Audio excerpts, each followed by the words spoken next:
Hello everyone, welcome back to my channel, and if you're new, I started an astrology series that's centered around nails, and I talk about the horoscope of each sign and what they can expect in the next coming months.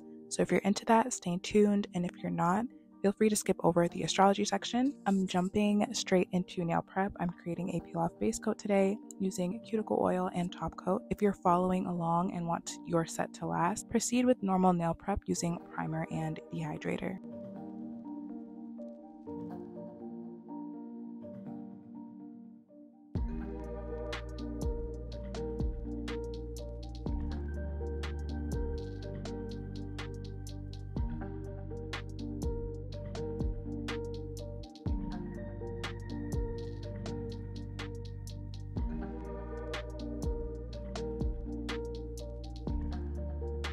Now I'm going to adhere my nail tips using base coat and a gel X lamp.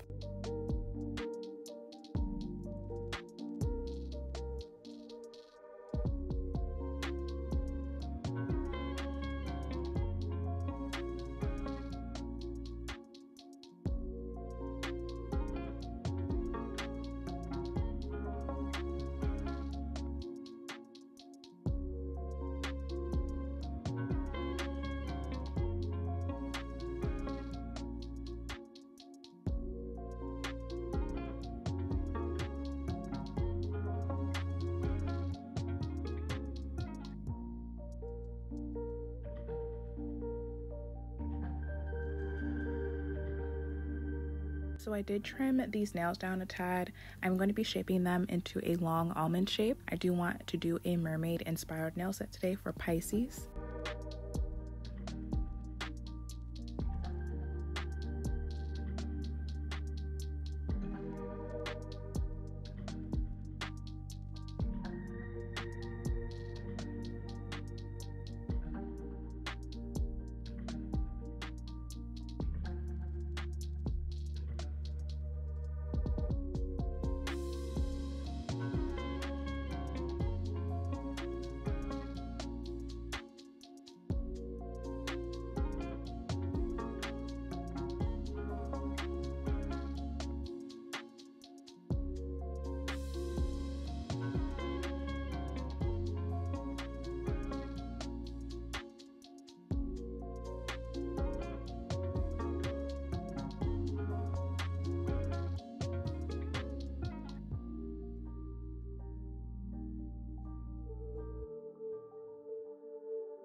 Now that my nail tips are blended, I'm going to be taking some base coat and applying that on the entire nail. I'm going to cure this in a lamp for 30 seconds.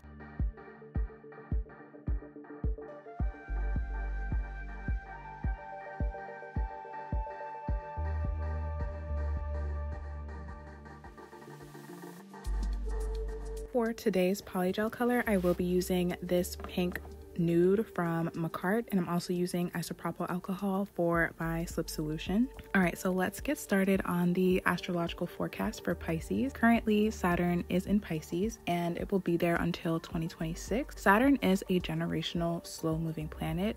It's about restrictions, delays, lessons, karma, structure, and discipline. Pisces, the sign of religion, dreams, visionaries, artists, musicians, celebrities, poets, spirituality, and since it's a water sign, it also rules fish and sea life. Pisces is mainly ruled by Jupiter, which I covered in the Sagittarius video that this is the planet of luck, expansion, and blessings. But Pisces also has a co-ruler, and that planet is Neptune. Neptune rules addiction, alcohol, the arts, compassion, enlightenment, dreams, lucid dreaming, drugs, ideals, spirituality, and water. With these themes in mind, how does that tie into how that will affect us on a collective scale? For the next 2 years, I do predict that there will be more focus on rest and recovery. I see people talking all the time about how the 40-hour work week is not sustainable, nor is it healthy for us mentally and physically, and there just isn't enough adequate time for us to rest for the average working person. I think some states will start implementing mental health days, almost like how some people are able to have personal time off. I think there will be some sort of change in the workforce that will allow a mental health day, or jobs starting to add meditation or some sort of relaxation or recovery programs to become mandatory. I also think there will be more light shed on recreational drugs affecting people's mental health, and that will be talked about more and taken more seriously. I think more people will probably divest from recreational drugs. I see it now on Twitter about how much it affects their mental health and how so many people have stopped. I also think spiritual practices may be either taken more seriously or will be under fire. Maybe false spiritual or religious idols will be brought to the light and get exposed. In addition to exposing, I think a lot of celebrities and influencers will be exposed for wrongdoings, or we'll see a side of them in the media that we haven't seen before. This Saturn in Pisces transit will definitely amplify celebrities slowly losing that superstar quality that the general public has for them. On the flip side, I do think religion will be making a big comeback, as well as cult leaders. And you guys have probably already have been seeing it, but I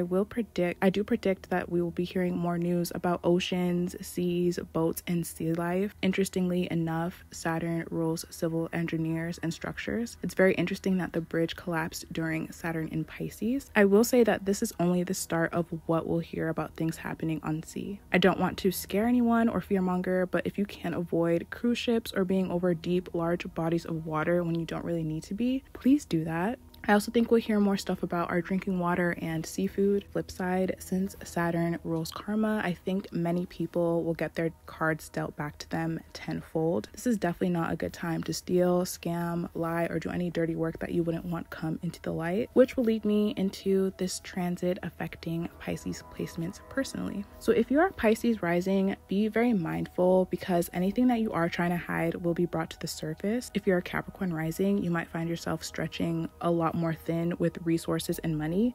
You probably haven't felt this type of restriction before this transit, and if you haven't felt it yet, I do advise if you can keep your financials in check or together for the next 2 years, because once a transiting planet matures, the effects do become greater. If you're a Gemini rising, you may feel restrictions or delays in your career planning or advancement. This isn't the universe working against you. Try taking a step back and consider if you're rushing into a career field or making quick decisions in regards to your career. Pisces suns also may feel the same as Gemini risings. You'll feel so many delays and roadblocks going on in your life, but really this is going to be a period of slow personal growth and changes. These challenges you are facing are to better yourself, and you may also feel increased responsibility around this time as well. If you are working hard and striving to do better, this transit will honestly reward you and materialize all of your efforts into reality. You might even receive better than what you initially wished for. That goes for Pisces sun strongly, but can also apply to everyone that could be facing challenges or setbacks in certain areas of your life. Keep in mind that this transit is only for 2 years, so it won't last very long. So that was all I had for Pisces. You guys got this, and try to hang in there. And while we're on the topic of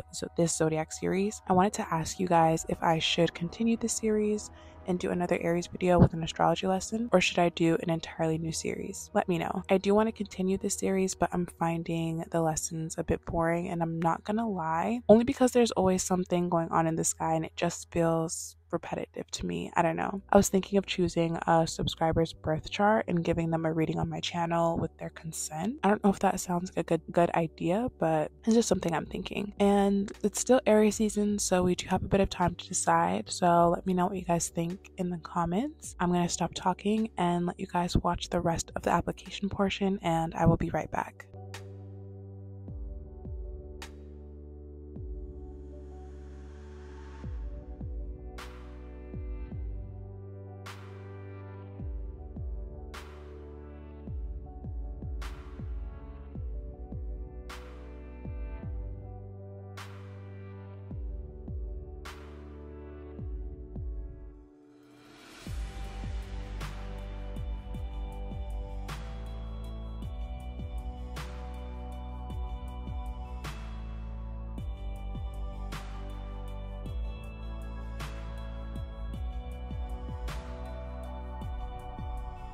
So here's how my application is looking. We do need to wipe off the sticky layer from the Polygel just so that we can begin filing.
So now we're ready for gel art. The first thing I'm going to do is the 3D art. This is a personal preference, but I like to apply top coat on all of my nails.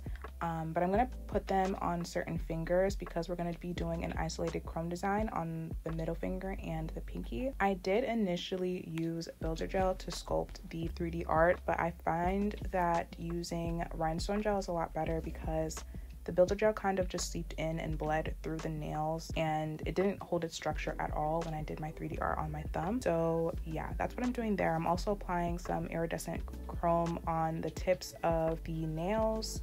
I did want like a holographic effect, but that didn't end up working out either. I ended up having to airbrush some blue at the tip of the nails because that holographic powder alone didn't give it that pop that I wanted. I also somehow lost footage on some parts of the nail art, so I'm explaining how I got my end result before you guys see it. I did continue with the Mermaid 3D art with rhinestone glue because, as I said before, for me the builder gel didn't really hold the art very well. I also added some gold pearl accents to the nail to give it that mermaid finish.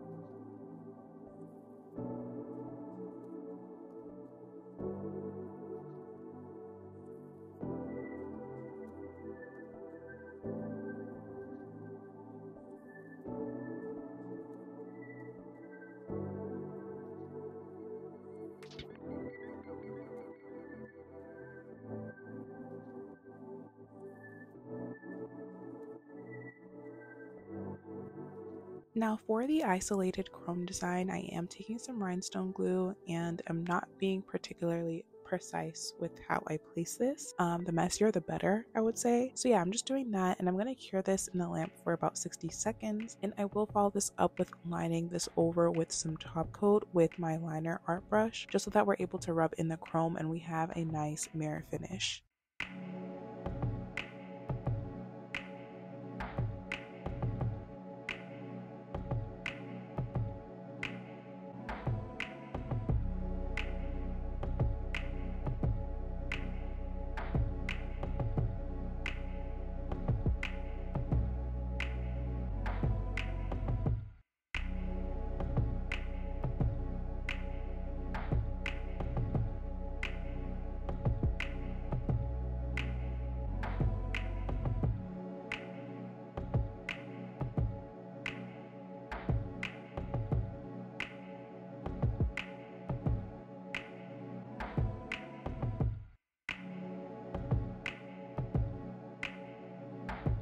After I was finished with the gel art, I did apply top coat on the entire nails, and I cured that in the lamp for 60 seconds, and this is my finished result. I hope you guys enjoyed this video. Let me know what you guys think in the comments. I have everything that I used linked in the description box. Please don't forget to like and subscribe, and thank you so much for watching. I hope to see you all in the next video.